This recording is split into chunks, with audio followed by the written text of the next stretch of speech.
The Nazi Euthanasia Program, codenamed Aktion T4, murdered a broad range of people deemed unworthy of life.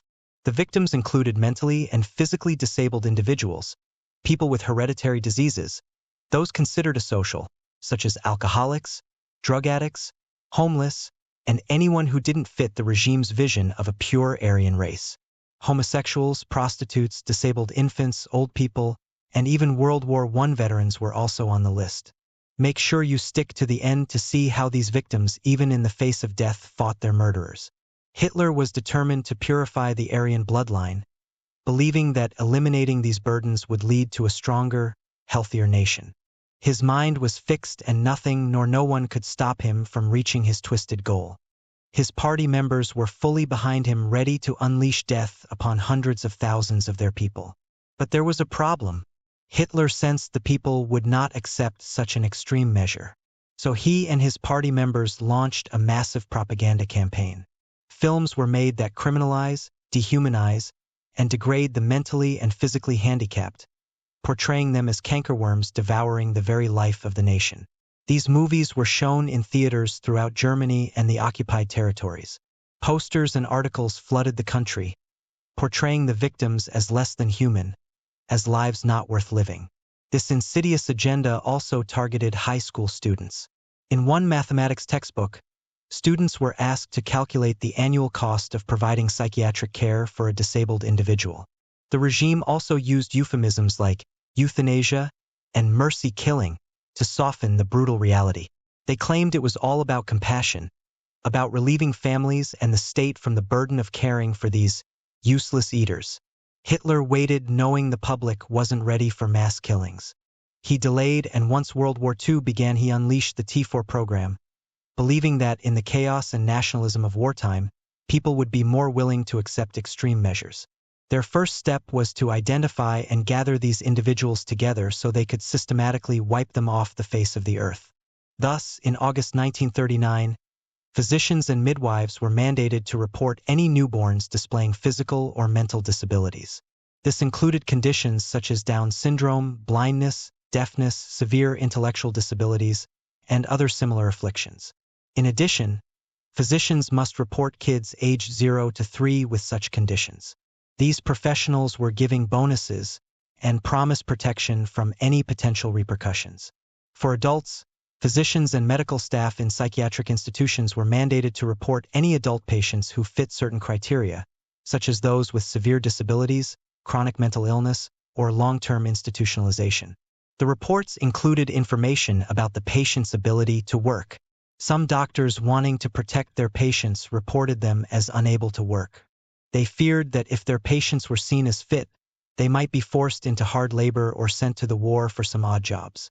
But these doctors didn't know that by marking their patients as unable to work, they were actually condemning them to death, as the Nazis considered such patients a burden and sent them to the killing centers. Aktion T4 also broadened its list of victims. Old people were snatched from old age homes and poorhouses. They labeled these old people as mentally ill, ensuring they were included on T4 lists of death. It should be noted that not all these beautiful souls were mentally or physically handicapped. Some were just slow learners with behavioral problems. After the reports were submitted, T4 experts, who were medical doctors, decided who would live and who would die. They made these decisions based on the information in the reports, without ever seeing the patients. If an expert put a red plus sign on a form, the patient was marked for death. If a blue minus sign, the patient lives. Children marked with a red plus sign were taken from their families and sent to the so-called special children wards. These wards, discreetly located in specific hospitals the regime chose, were not for treatment. Parents were led to believe that their children were being sent to receive specialized care. But the truth was far more sinister. In these wards, monstrous doctors and nurses awaited their arrival, ready to kill without a second thought. All personnel in these selected hospitals were required to take an oath of secrecy, ensuring that the true purpose of these wards remained hidden. The Nazi regime enforced this oath with threats, warning that any attempt to reveal the truth could lead to imprisonment in concentration camps or even execution. Upon arrival, the children were welcomed warmly. They were given toys, sweets, and a comfortable bed. But it was all part of the grand deception. Soon after, they were injected with lethal doses of drugs or starved to death. The drugs used on the children were ordinary medications, nothing out of the ordinary. But in the hands of these doctors and nurses, they became instruments of death. Lethal doses of luminal and morphine scopolamine were prepared, often dissolved in tea or mixed into their food, and served as if it were just another meal. Unaware of the danger, the children drank their tea or ate their food and slept never to wake again. To kill large numbers of adult patients, T4 officials struggled to find an efficient method. They needed a means to eliminate many lives at once, so they began to experiment. The first experiment took place in Minsk, where handicapped patients were locked in a pillbox filled with dynamite. When the dynamite was lit and exploded, the results were horrifying. The pillbox and its victims were completely destroyed, with human remains scattered over a wide area.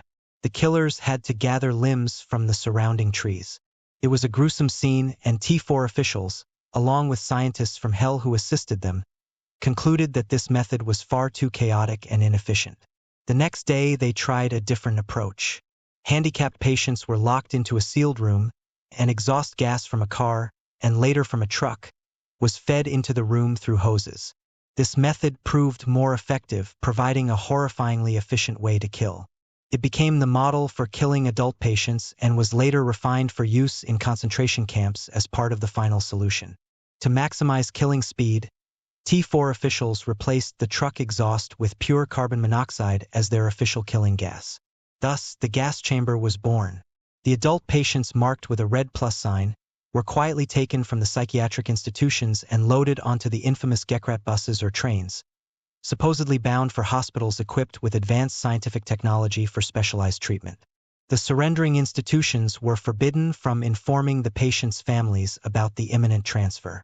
Instead, they were only allowed to notify the relatives after their loved ones had already been taken away, ensuring that no one could intervene in time. When they arrived at the killing centers, the deception continued. They were immediately stripped naked and subjected to a medical examination by a physician, giving the impression that this was a normal health checkup.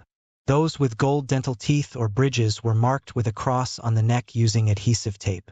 The patients were also photographed, further reinforcing the illusion that they were in a legitimate medical facility.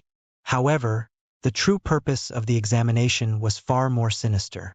The physicians were finding ways to fabricate a believable cause of death for the death certificates.